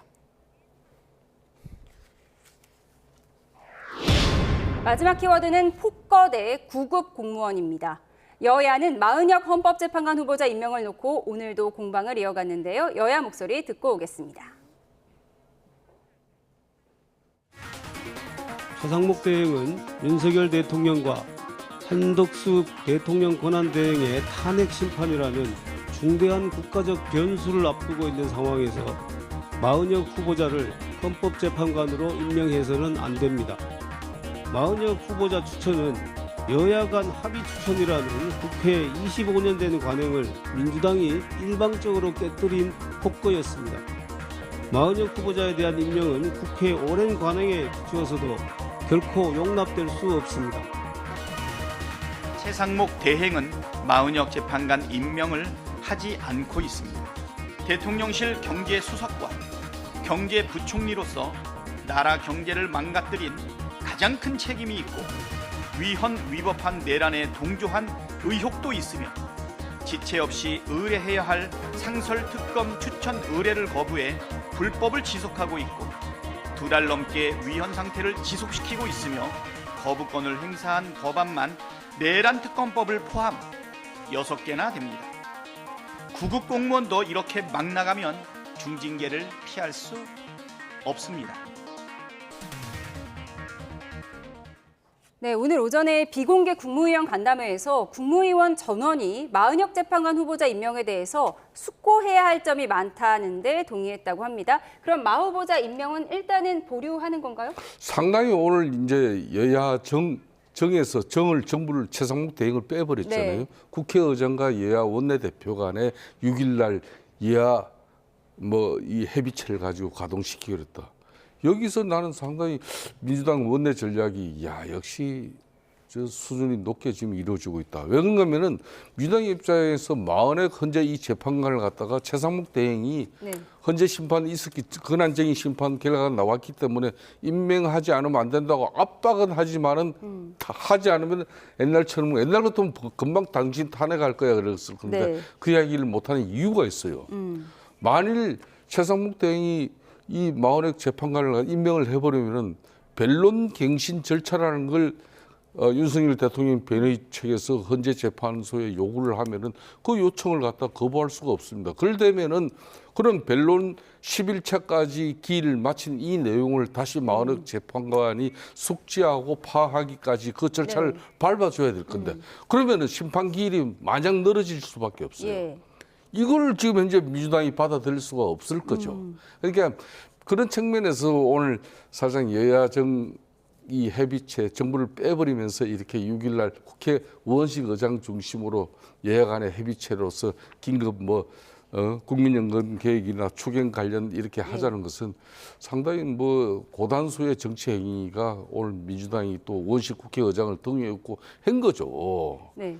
민주당이 고단수의 정치 얘기를 했다고 하셨습니다. 저는 사실은 이제 원론적으로 보면 헌법재판소의 최종 판결이 나오면 그동안 논란이 있던 여야 정치권이 승복해야 됩니다. 그리고 헌법기관이 결정에 따라서 행정부의 수반은 그걸 따라야 됩니다. 그건 의무예요. 그런데 지금 국무회의에서조차 미뤘지 않습니까? 좀 대단히 문제가 있는, 만약에 앞으로 대한민국의 헌법기관들의 결정을 행정기관이나 일반 국민들이 지키지 않기 시작하면 걷잡을 수 없는 그런 대한민국이 되지 않겠습니까? 그런 점에서 지적하고 비판하는 것이고요. 그런데 민주당은 어느 수위에서 대응할 것인가? 일단 민생에는 협조한다. 그래서 국정협의체는 가동하도록 하고 그러나 마은혁 재판관을 임명하지 않는 행위는 지적한다. 그런데 지금 김성태 전 의원께서 지적하신 대로 마은혁 재판관이 실제로 헌법재판관이 임명이 되어서 이 헌법재판소의 결정이 장기화되는 것은 또 바람직하지 않다는 세 가지 입장을 다 갖고 있는 겁니다. 적절한 위치점에서 중심을 잡았다고 보여집니다. 네, 민주당 내에서도 지금 의견이 엇갈리고 있지 않습니까? 마은혁 후보를 임명해서 윤 대통령 탄핵 심판에 합류할 경우 시간이 지연되기 때문에 민주당 내에서도 지금 한 목소리가 나지는 않는 것 같아요. 그러니까 원론적으로는 마은혁 재판관을 임명하는 것이 헌법 정신에 맞다는 입장을 갖고 있는데 그렇다고 해서 지금 바로 임명해서 만약에 기간이 길어지면 그게 바람직한 거냐 하는 측면에서는 우려가 있는 건 사실이에요. 그러나 주장은 적어도 헌법기관의 판결에는 행정부가 따라야 한다고 하는 입장을 견지하는 것이죠. 그런데 어쨌든 제가 볼 때 제가 제일 걱정했던 건 국정협의체 어떻게 할 거냐의 문제가 남았는데 이번에 오늘 딱 재가동을 합의했기 때문에 전체적으로 민생에 발목 잡는다는 그러한 비판으로부터는 자유로울 수 있는. 그래서 오늘 내려진 민주당의 입장과 결정은 대단히 지혜로웠다고 봅니다. 대단히 지혜로웠다. 저는 뭐 저렇게 지혜로운 판단으로 선배 원내대표가 저는 평가를 합니다만은 근데 박찬대 민주당 원내대표가 오늘 그 이야기하면서 국어 공무원을 폐마하는 이야기를 왜 합니까? 최하위직 공무원으로서 저 임금에 제일 고생하는 분들이 그분들인데. 폄하한 게 아니고 예? 최하위 공무원도 징계 받는데 국어 공무원도 이렇게 막 그럼 국어 공무원은 언제 이렇게 막 나갔습니까? 무슨 얘기하면 다 전혀 아니거든요. 무슨 얘기만 하면 폄하한다고 그래요. 그런 측면에서 현재 재판관 이 마흔의 임명을 사실은 민주당 입장에서 저렇게 이제 최상목 대행이 내심으로는 시간을 끌어주길 바라면서 원칙적인 입장은 박찬대 원내대표가 상당히 이렇게 뭐 참 어설프게 하고 있었는데 저는 정말 민주당이 민주당답게 제대로 목소리를 내려면은 왜 헌재에서 우리가 한덕수 권한대행 탄핵소추 의결을 해서 넘긴 것은 왜 그거는 심판하지 않냐고 그거부터 문제 닥달을 해야죠. 근데 그거를 왜 닥달을 안 해요?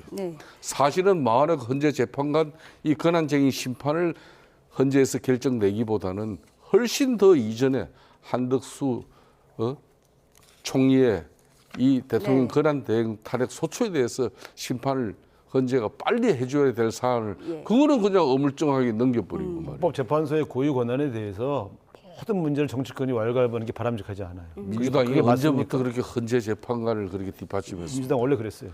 네? 원래 그랬어요. 네, 박찬대 원내대표가 구급 공무원도 이렇게 막 나가면 중징계를 피할 수 없다. 이 발언에 대해서 두 분 의견이 갈리고 있는데요. 지금 전현희 최고위원이 최 대행이 계속 임명하지 않으면 탄핵도 고려할 수 있다는 얘기를 했어요. 지금 정무적 판단만 남았다 이렇게 얘기를 했는데요. 정확한 민주당 입장 어떻습니까? 저는 지금 이 대통령 탄핵으로 매우 혼란이 가중되고 있고 또 대한민국 경제도 불투명한 이 상황에서 민주당이 겁방용으로는 얘기할 수 있지만 압박용으로 얘기할 수 있지만 실제 최상목 권한대행을 탄핵할 가능성은 없다고 봅니다. 네, 알겠습니다. 반론 있으십니까? 지금 민주당 입장에서는 거의 뭐 좀 방송 용어는 적절치 않습니다만은 완전히 이게 짜고 치는 고스톱 형식이에요. 그러니까 꼭 질려야 될 부분은 최고의 지도부의 단호한 입장으로 일사불란하게 움직이고 또 좀 곤혹스러운 부분은 이렇게 이제 최고위원 내지는 그 스피커를 통해서 이렇게 원론적인 입장만 하고 있는 거. 거기에 국민의힘 입장에서는 더 단호하게 좀 대처를 해야 될 것 같아요. 네, 재판관 임명과 국정협의회 속보까지 모두 다 짚어봤습니다. 지금까지 정치온 김성태 전 국민의힘 원내대표, 우상호 전 민주당 원내대표와 함께했습니다. 두 분 고맙습니다.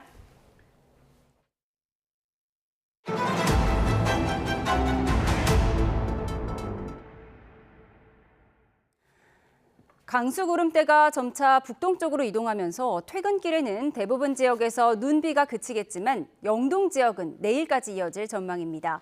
절기 경첩인 내일은 오늘보다 기온이 더 낮아지며 서울 체감온도가 영하권으로 떨어질 것으로 보입니다. 취재기자 연결해 알아보겠습니다. 김민경 기자, 서울은 지금 눈이 그친 것 같은데요. 퇴근 시간에는 다른 지역에서도 대부분 잦아든다고요? 네, 강수구름대가 점차 북동쪽으로 빠지면서 현재 서울을 포함한 내륙 곳곳에서는 눈비가 잦아들고 있습니다. 영동과 경북 일부를 제외한 내륙의 대설특보도 오후 4시를 기준으로 모두 해제됐습니다. 퇴근 시간대인 6시 무렵에는 대부분 지역에서 눈비가 그칠 걸로 보이는데요.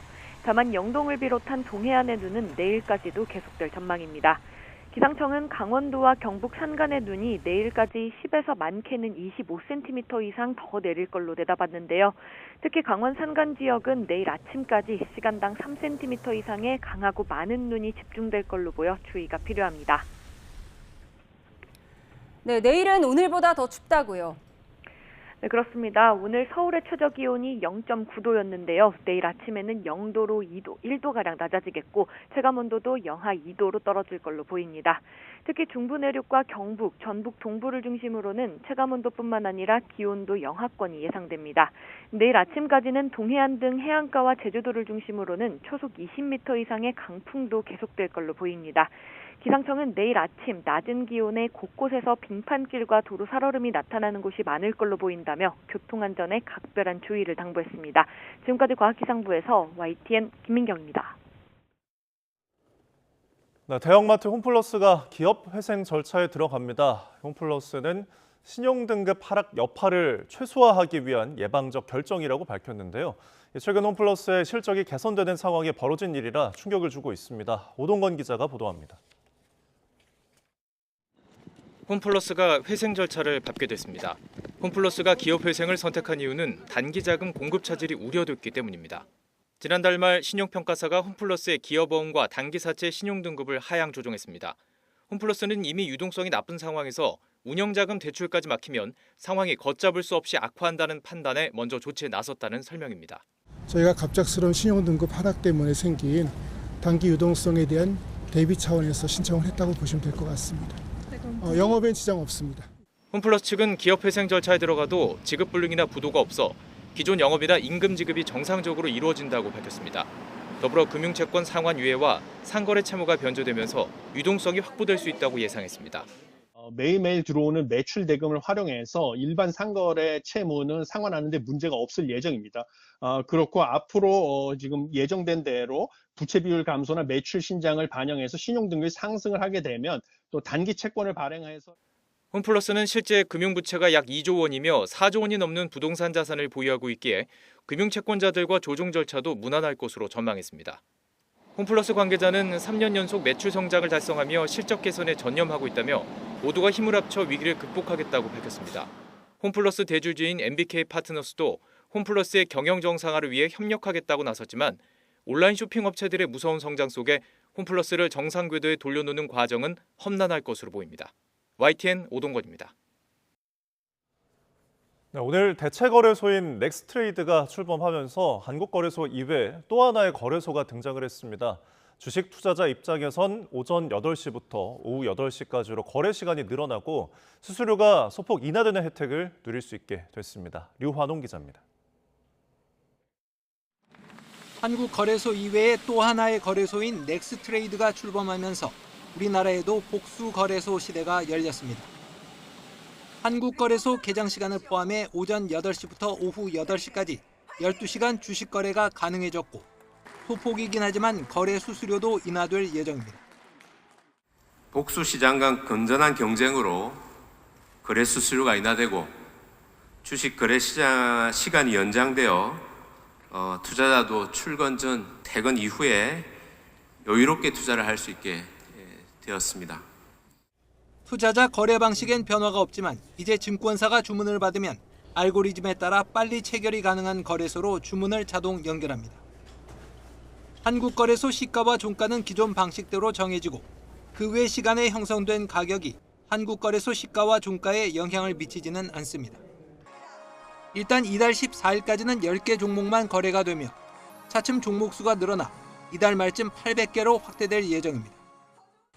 투자자에게는 더 좋은 환경과 투자 기회를 제공하고 안정적이고 신속한 거래 체계를 지원해 나가겠습니다. 최근 인기를 끄는 ETF와 ETN 거래는 당분간 안 되며 올해 연말쯤 금융당국 인가를 거쳐 가능할 것으로 보입니다. 새로운 호가 방식도 도입되는데 가장 낮은 매도가와 가장 높은 매수가의 중간 가격으로 가격이 조정되는 중간가 호가와 특정 가격이 되면 고객이 원하는 지정가로 주문을 넣는 스톱 지정가 호가 방식도 추가됐습니다. YTN 유환홍입니다. 네, 많은 이슈를 낳으며 막을 내린 제97회 아카데미 시상식. 레드카펫 위에서도 예상치 못한 깜짝 장면이 연출됐습니다. 할리우드 여배우 할리베리가 나무주연상 수상자인 에드리언 브로디에게 키스를 한 건데요. 왜 이런 장면이 등장을 했을까요? 자, 취재진으로 가득한 레드카펫. 할리베리가 브로디에게 다가가 옆에 있던 그의 여자친구에게 미안하다고 말한 뒤에 갑자기 브로디에게 키스를 합니다. 지난 포옹까지 나눈 그녀, 이후 웃으면서 자리를 떠났는데요. 그런데 이 장면 마치 데자뷰 같습니다. 지난 2003년 아카데미 시상식에서 비슷한 장면이 있었는데요. 에드리언 브로디가 영화 피아니스트로 생애 첫 오스카 남우주연상을 받는 순간 희상자였던 할리 베리를 갑자기 끌어안더니 무대 위에서 돌발 키스를 했습니다. 당시 감격에 겨운 돌발 행동으로 화제가 됐지만 이후 미투 운동이 확산하면서 논란이 됐는데요. 22년이 지난 뒤에 시상식에서 다시 만난 두 사람, 이번에는 할리 베리가 되갚아준 겁니다. 자, 오스카 공식 SNS 계정도 이 장면을 공개하면서 22년 만에 재회라는 설명을 달았는데요. 누리꾼들은 이를 보고 여자친구가 옆에 있는데 당황스럽다, 22년 만에 유쾌한 복수 등 다양한 반응을 보였습니다. 자, 비가 추적추적 내리는 밤 한 사람이 산책을 하듯 인도를 걷고 있는데요. 바로 뒤에 다른 사람이 빠른 걸음으로 접근을 합니다. 충남 서천의 한 인도에서 어제 새벽 30대 남성 A씨가 일면식도 없는 40대 여성을 흉기로 살해하기 직전의 모습입니다. 남성 A씨는 사기를 당해서 돈을 많이 잃고 힘든 상태였다고 하는데요. 홧김에 흉기를 들고 거리에 나와서 충동적으로 범행을 한 것으로 파악이 됐습니다. 경찰은 정확한 사인을 확인하기 위해 피해 여성 부검을 의뢰하고 A씨가 흉기를 갖고 외출한 점 등을 토대로 범행을 미리 계획했는지 확인하고 있습니다. 우크라이나 전쟁에 파병됐다가 붙잡힌 북한군 포로가 국민의힘 유용원 의원과의 현지 면담에서 대한민국에 귀순하고 싶다는 의사를 밝혔습니다. 유 의원은 북한군 포로 리모 씨가 한국에 꼭 가고 싶다며 귀순 의사를 확실하게 밝혔고 가정을 꾸리고 싶다는 소망도 털어놓았다며 이 같은 내용이 담긴 녹취를 공개했습니다. 귀순 결심이 생기려고 하는 것 같기도 하다고 밝힌 또 다른 포로 백모 씨는 북한군의 자폭에 대해서도 진술했습니다. 백 씨는 관련 교육을 받은 적은 없지만 붙잡히면 조국에 대한 배반이 되니 군인들 스스로 그렇게 판단하는 것 같다고 설명했습니다. 북한이 김여정 노동당 부부장의 담화를 통해 미국 항공모함의 국내 입항을 비난하며 군사적 대응 수준을 더 끌어올리겠다고 위협했습니다. 우리 군은 도발 명분을 쌓으려는 궤변에 불과하다며 핵에 대한 집착과 망상부터 버리라고 경고했습니다. 이종원 기자입니다. 김여정 북한 노동당 부부장은 최근 부산을 찾은 미국 핵추진 항공모함 칼빈스함을 문제 삼았습니다. 미국의 가장 적대적이며 대결적인 의사를 숨김없이 보여준 거라며 전략적 수준의 위협을 증대시키는 선택을 신중하게 검토하겠다고 주장했습니다. 이달 예정된 한미일 해상훈련과 한미연합연습을 겨냥해선 핵전쟁 억제력의 무한 강화의 명분을 충분히 제공해주고 있다고 말했습니다. 트럼프 2기 행정부 출범 이후 김정은 국무위원장의 동생인 김 부부장이 대미 메시지를 내놓은 건 처음입니다.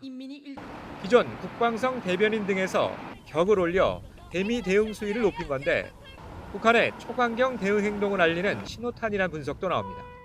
바이든 행정부와 차별화된 대북 적대시 정책의 변화가 없고 이제 그런 맥락에서 당분간 강대강 대응이 불가피하다는 점을 특히 전략적 억지력 행사에서 기록을 경신할 것이라고 말한 건 향후 미국 본토를 위협할 수 있는 도발 가능성을 시사한 것으로 보입니다.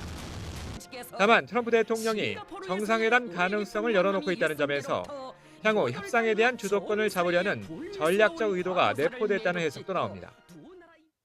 우리 군은 핵미사일 개발을 정당화하고 도발 명분을 쌓으려는 궤변에 불과하다며 북한의 유일한 생존의 길은 핵에 대한 집착과 망상부터 버리는 거라고 경고했습니다. 미사일을 발사하려는 동향 이런 움직임 또 활동들이 있기 때문에 군이 예의주시하고 있습니다. 군은 북한의 어떠한 도발에도 철저히 대비하고 있다며 한미의 정당하고 방어적인 군사활동을 빌미로 도발할 경우 압도적으로 응징할 거라고 강조했습니다. YTN 이종원입니다. 트럼프 미국 대통령의 일방주의식 외교가 이어지고 있습니다. 우크라이나를 향해 종전 압박을 강화하고 있는 가운데 지난 주말에는 우크라이나 젤렌스키 대통령을 면전에 두고 전례 없는 외교적 충돌이 벌어졌습니다. 네, 이어서 오늘은 우크라이나에 대한 무기 지원을 전면 중단하라는 명령까지 내린 것으로 전해졌는데요.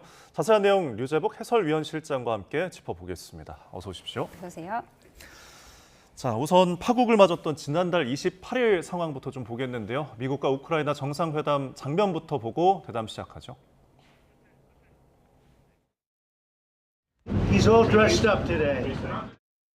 You're gambling with World War III. You're gambling with World War III.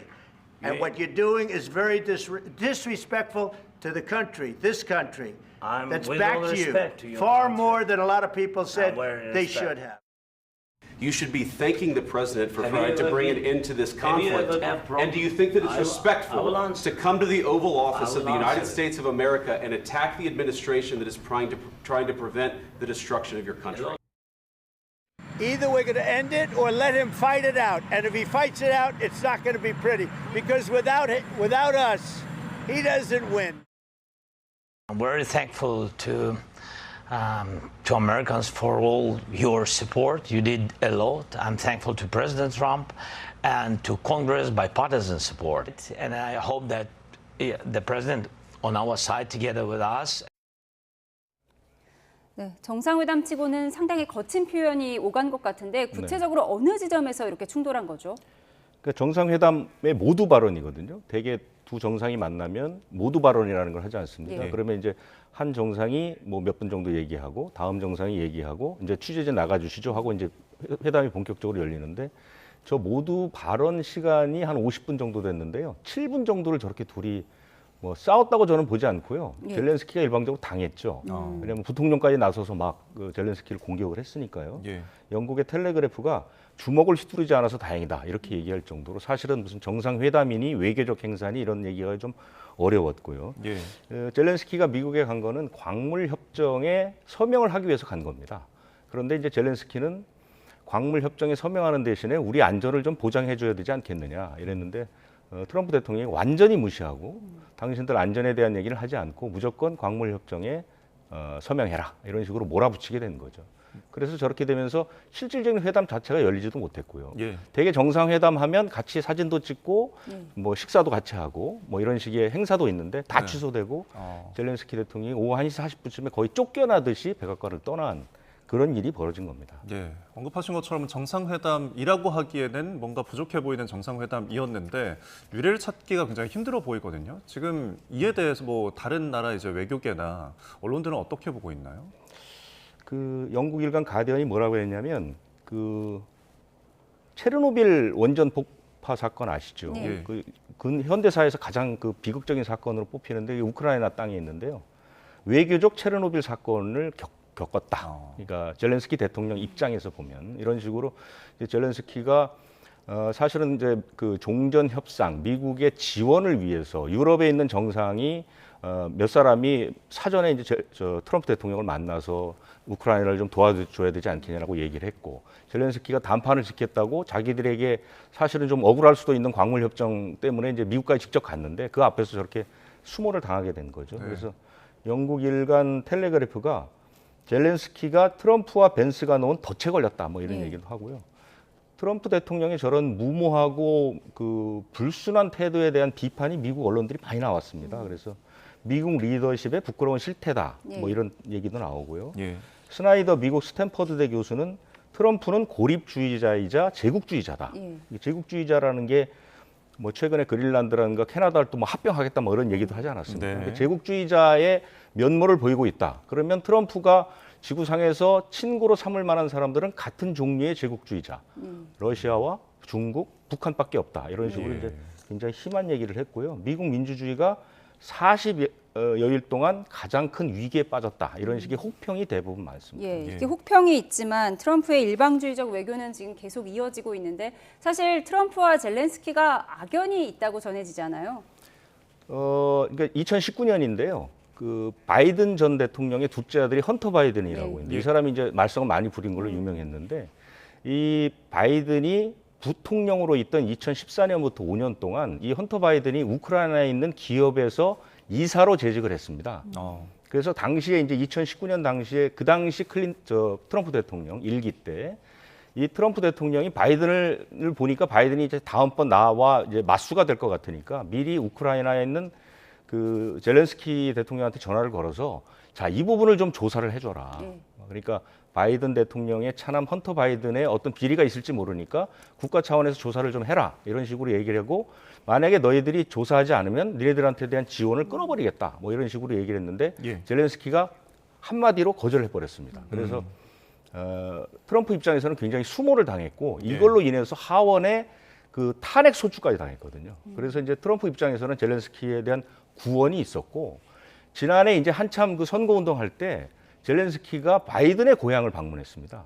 그래서 트럼프나 공화당에서는 야 젤렌스키가 와서 지금 바이든 선거운동 해주는 거 아니냐 이런 식으로 트럼프 입장에서는 한번 손을 크게 봐줘야 되겠다 뭐 이런 식의 어떤 구원이 쌓여 있다 이렇게 볼 수 있는 거죠. 네, 두 사람의 악연에 대해서까지 저희가 짚어봤는데 사실 이번 정상회담 결과를 두고서 전쟁 당사국이죠. 우크라이나와 러시아 각기 다른 입장을 내놨습니다. 직접 들어보시죠.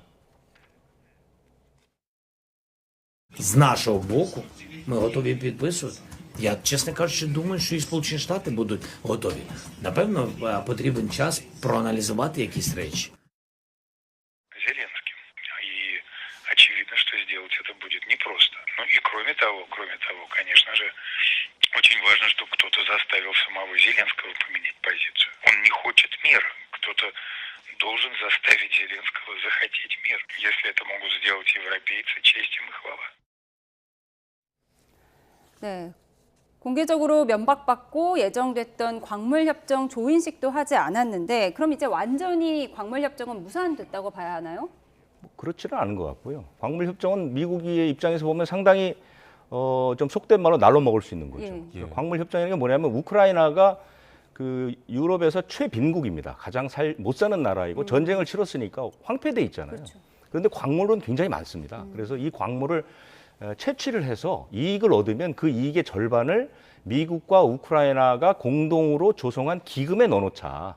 그리고 나서 이 기금을 미국과 우크라이나가 같이 쓰자 이런 거거든요. 우크라이나 입장에서 보면 아니 우리 광물인데 미국이 와서 절반을 가져가겠다 하는 어찌 보면 굉장히 억울할 수 있죠. 그렇죠. 그런데 그 액수가 5천억 달러 정도까지는 같이 모아보자 이거거든요. 그럼 그 5천억 달러면 우리나라 돈으로 720조 원인데 2022년에 러시아가 우크라이나를 공격한 다음에 미국이 우크라이나에게 지원한 금액이 한 1,300억 달러쯤 됩니다. 그러니까 4배쯤 되는 거거든요.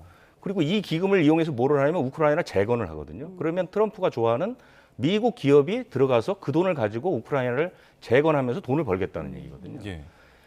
그러니까 이제 젤렌스키 입장에서는 뭐냐? 그러면 이 정도의 협정을 맺으려면 안전 보장을 해줘야 될 거 아니냐. 그런데 이 광물 협정에 미국은 끝까지 안전을 보장하겠다라는 문구를 넣지 않았습니다. 애매모호하게 최선을 다해보자 이 정도로 마무리를 했거든요. 그럼에도 불구하고 젤렌스키가 들어왔단 말입니다. 그런데 그 트럼프 대통령은 끝까지 안전보장에 대한 얘기를 하지 않고 트럼프를 계속해서 공격함으로써 어찌 보면 젤렌스키를 궁지에 몰아넣지 않았느냐 뭐 이런 그 비판들이 나오고 있습니다. 네, 결국은 안전보장. 러시아가 한 번 더 이제 전쟁을 일으키지 않겠다라는 그런 보장이 좀 전제가 돼야 될 것 같은데 지금 그 당사자인 러시아는 이번 정상회담이 이제 끝난 다음에 계속 조용한 상태거든요. 아무래도 좀 간접적인 이익이 있어서 그럴까요? 푸틴 대통령은 뭐 공식적인 얘기를 한 건 없고요. 뭐 외교부 대변인이나 이런 사람들이 뭐 젤렌스키를 광대다, 쓰레기다 뭐 이런 식으로 이제 했고 곧 우크라이나 푸틴 대통령이 트럼프 대통령에게 전화를 걸어서 우크라이나의 정권 교체를 건의할 것이다 뭐 이런 얘기까지 나오는데 그런데 이제 푸틴은 사실은 이번 사태를 굉장히 즐기고 있고 미소를 짓게 됩니다. 왜 그러냐면 이 문제는 우크라이나와 러시아의 전쟁에 국한된 문제가 아니고 러시아의 끈질긴 서진 정책 그러니까 유럽을 향한 영토 확장과 헤게모니의 확대 이 부분에 굉장히 그 도움이 되는 그런 이 회담이 됐거든요. 조금 설명을 드리면 이번 사태로 우크라이나는 미국으로부터 안전 보장을 전혀 받지 못한 상태에서 러시아의 그 군사적이나 비군사적인 영토 확장에 그대로 노출될 수밖에 없거든요. 우크라이나는 일부 러시아가 점령한 땅에서 이미 괴뢰 정권을 세워서 러시아가 사실상 영향을 끼치고 있는데 러시아는 원래 목표는 그거였는데 트럼프 대통령이 이런 행동을 보임으로써 이렇게 되면 우크라이나를 다 먹을 수도 있겠구나 이런 생각을 할 수 있고요. 또 하나는 뭐냐면 러시아하고 국경을 맞대고 있는 이른바 옛날 소련 영토들 몰도바, 발트 3국 이런 나라죠. 폴란드 이런 나라들도 같은 방식으로 공격할 수가 있다. 그러면서 영토를 확장할 수 있는. 왜냐? 지금 유럽이 굉장히 궁지에 몰리게 됐거든요. 네. 미국의 도움을 전혀 받지 못하니까 그러면 미국 내에서 유럽 내에서 나토를 중심으로 해서 러시아와 맞설 수 있는 힘이 계속해서 빠지게 되니까 러시아는 마음 놓고 영토를 확장할 수 있는 거죠. 근데 이런 질문이 들어옵니다. 발트 3국은 나토 회원국인데 그거는 나토 회원국끼리는 영토를 침범당하면 자동 개입 조항이 있거든요. 이때 필요한 것이 러시아의 비군사적 옵션이라는 게 있습니다. 이게 뭐냐면 핀란드라든가 우크라이나에서 러시아가 보였던 그 안에 친러 정당을 만들어서 그 나라의 사회를 분열시키고 러시아 정당을 만들고 그 정당으로 하여금 친러 정권을 수립하게 되는 그러니까 비군사적인 방법을 활용할 수 있는 여지도 굉장히 넓어졌다. 그래서 러시아로서는 이번이 어찌 보면 가장 우크라이나 전쟁이 벌어진 3년 동안 가장 즐거운 그 순간이었다. 이렇게 평가하는 외신도 많습니다. 유럽을 향한 헤게모니의 확장으로 푸틴 러시아 대통령이 미소를 짓고 있을 것이다. 이렇게 분석을 해주셨는데 그래서 미국에서 홀대를 받은 젤렌스키가 영국에서는 환대를 받았잖아요. 지금 유럽의 입장은 어떤 거죠? 유럽은 계속해서 우크라이나를 도와야 된다. 그건 당연한 것이죠. 왜냐하면 자 지금 우크라이나라는 그 방어비역이 사라지고 아까 제가 말씀드린 것처럼 몇몇 나라가 러시아의 영향권 안에 들어게 되면 유럽과 러시아가 사실상 국경을 맞댈 수 있는 상황이 오는 겁니다. 그건 굉장히 두려운 것이죠. 그렇기 때문에 유럽은 계속해서 우크라이나를 지원하면서 러시아의 영향력 확대를 막고 있었거든요. 그런데 이게 지금 거치게 되니까 영국이나 프랑스는 아주 거칠게 트럼프를 공격하고 있죠. 하지만 그것이 실질적으로 어떻게 공격할 것이냐. 아마 수단은 없는 것이죠. 왜냐하면 트럼프는 어쨌든 이념이나 지금까지 우리가 해왔던 미국이 전 세계 평화를 수호하는 수호자의 역할, 또 유럽이 2차 대전 후에 사실은 미국이 만들어온 평화 구축 체제 안에서 유럽이 사실상 향유하고 있었는데 앞으로 이제 그런 자신들에게 쏟아졌던 혜택들이 사라지게 됐기 때문에 어찌 보면 유럽의 속내는 지금 우크라이나를 걱정할 때가 아니라 당장 우리가 어떻게 될지를 걱정해야 되는 그런 시점이거든요. 그래서 유럽은 상당히 어렵게 되고 이런 것들은 사실은 바로 100년 전에 비슷한 그런 그 상황들이 벌어졌습니다. 미국이 세계 평화를 위해서 적극적으로 나서지 않는 동안 유럽은 러시아의 침입도 받았고 뭐 일본의 침입도 받았고 이런 일들이 벌어졌었거든요. 그렇기 때문에 유럽으로서는 상당히 위기감을 지금 느끼고 있다 이렇게 볼 수 있는 거죠. 지금 이 정상회담이 끝난 지 사흘 만에 그러니까 오늘 발표된 내용을 보면은 트럼프 대통령이 우크라이나에 대한 군사 지원 잠정 중단, 완전한 중단을 명령을 했잖아요.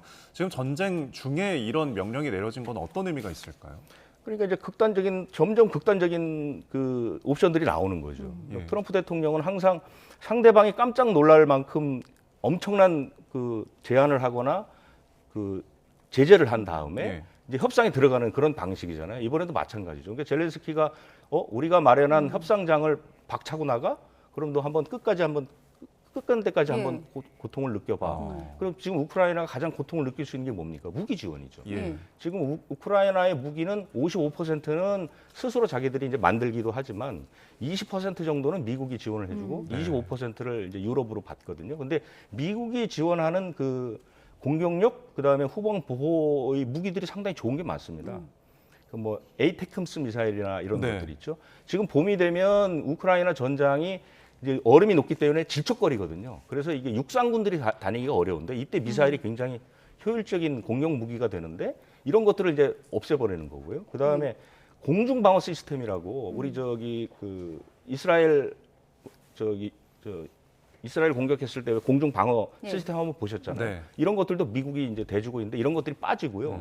지금 더 중요한 건 뭐냐면 앞으로 지원을 하지 않겠다는 게 아니라 지금 미국으로 우크라이나로 가고 있는 무기도 다 중단. 그럼 20%가 갑자기 빠져버리는 거잖아요. 그렇죠. 빠져버리는 거예요. 지금 우크라이나 땅에 있는 미국 무기를 뺀 나머지는 다 안 되는 겁니다. 지금 폴란드 같은 데다가 무기를 쌓아놓고 지원하려고 대기하고 있는 물량, 이미 배에 실려 있는 물량 이런 것들 다 빼버리겠다는, 안 주겠다는 거거든요. 그렇게 되면 우크라이나가 뭐 지금 군사 전문가들은 이 정도면 여름까지 버틸 수 있을까? 아니면 그 전에 버틸 수 없을지도 몰라? 뭐 이 정도의 분석이 나오고 있습니다. 지금 젤렌스키의 정권 교체론까지 트럼프 대통령이 꺼내 들었잖아요. 그럼 지금 젤렌스키 대통령은 어떤 입장을 취할 걸로 보세요? 젤렌스키 대통령은 사실상 상당히 좀 어렵습니다. 즉 자기 옵션이 없거든요. 네. 그리고 이제 젤렌스키 대통령도 속내가 있죠. 지금 전쟁 상황이 계속 지지부진한데 조금 있으면 이제 선거가 있습니다. 선거가 있는데 지금 젤렌스키는 굉장히 불리하거든요. 그래서 젤렌스키가 이번에 트럼프하고 대판 싸우고 본국으로 돌아가니까 사실 우크라이나 내에 젤렌스키 지지율은 급상승을 하고 있죠. 올랐다고 하더라고요. 어쨌든 전쟁이 되면 애국심이라는 게 이제 애국심 마케팅이라는 게 발동을 하니까요. 그래서 트럼프 대통령이 젤렌스키 대통령을 물먹이기 위해서 치밀하게 계획을 해서 쇼를 벌였는데 젤렌스키는 또 이 사람도 그 배우 출신 아닙니까? 예. 그래서 본능적으로 아마 더 세게 나가지 않았느냐.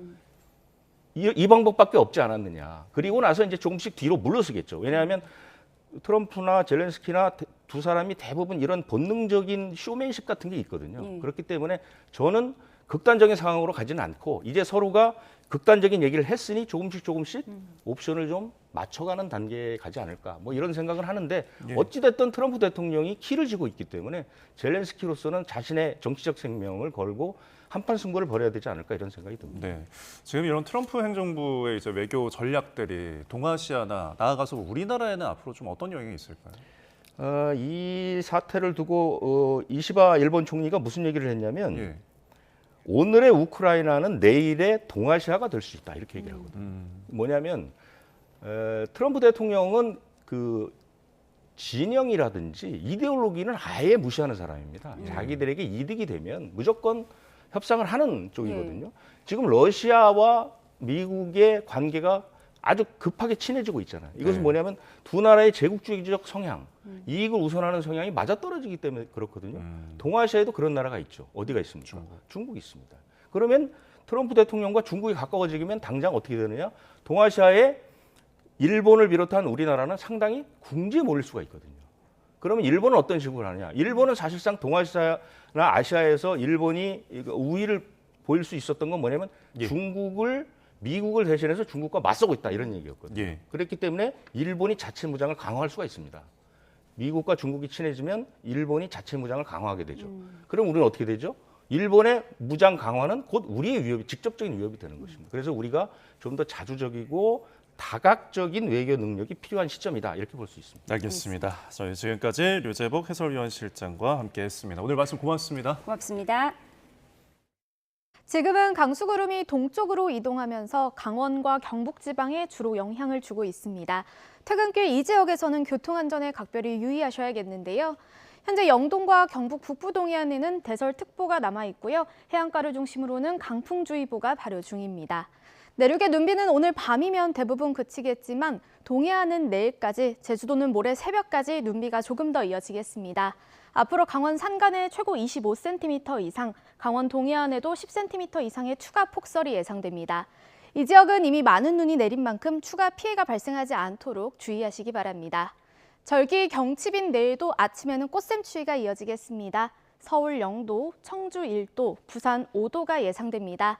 한낮에는 오늘보다 3에서 6도가량 높겠는데요. 서울 9도, 광주 10도, 대구 10도까지 오르겠습니다. 날씨였습니다. 화요일 뉴스온 마치겠습니다. 함께해 주신 여러분 고맙습니다.